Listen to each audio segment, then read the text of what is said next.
Olá, meus queridos, minhas queridas, aqui estamos para refletir um pouquinho a respeito desta angústia que está no coração de cada professor, de cada professora, que depois de uma pós-pandemia, né, está aqui com muito cuidado, tendo que lidar com as defasagens de ensino das nossas crianças, principalmente na questão de alfabetização.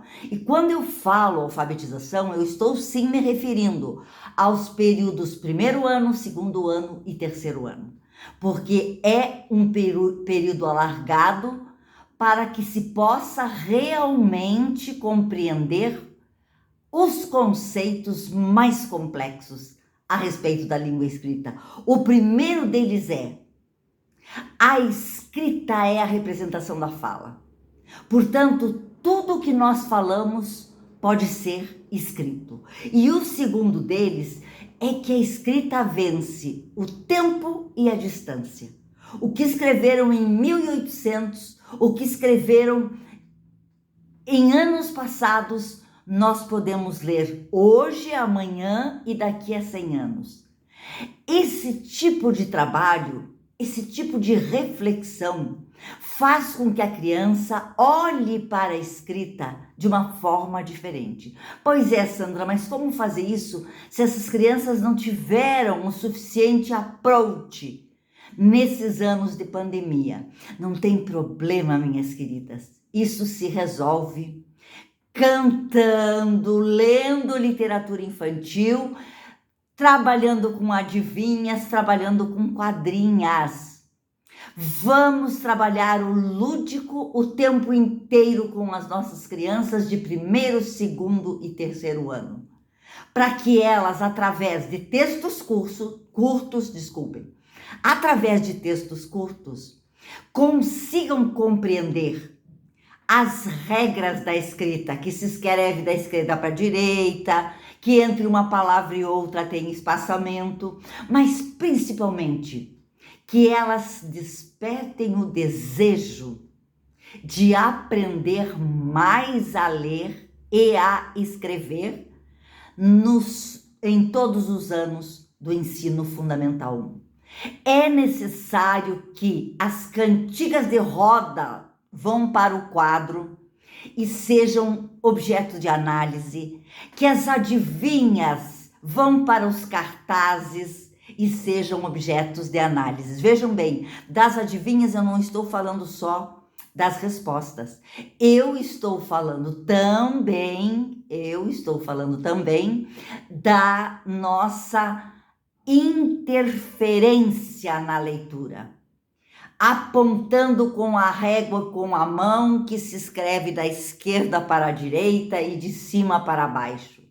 Que as palavras têm espaçamento entre si na escrita, coisa que não sabemos fazer na oralidade, não precisamos fazer essa reflexão, não é? Então, essas primeiras dicas, lá no segundo ano, ainda agora, são necessárias. A escrita, gente, vence distância e tempo. E aí a literatura infantil vai nos ajudar nesse processo, vai nos ajudar muito, porque você pode ler quem escreveu aquele livro, de que estado, cidade ele é, o país até ele é, e quando ele escreveu esse livro.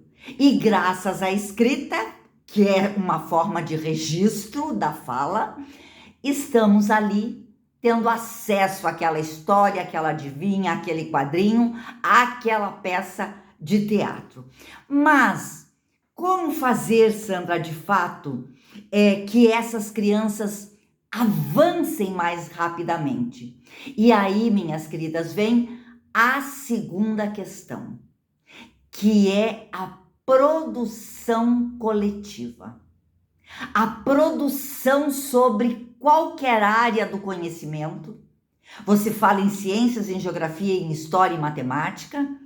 Você discute assuntos inerentes daquelas matérias e você propõe Como é que nós escreveríamos isso que nós aprendemos?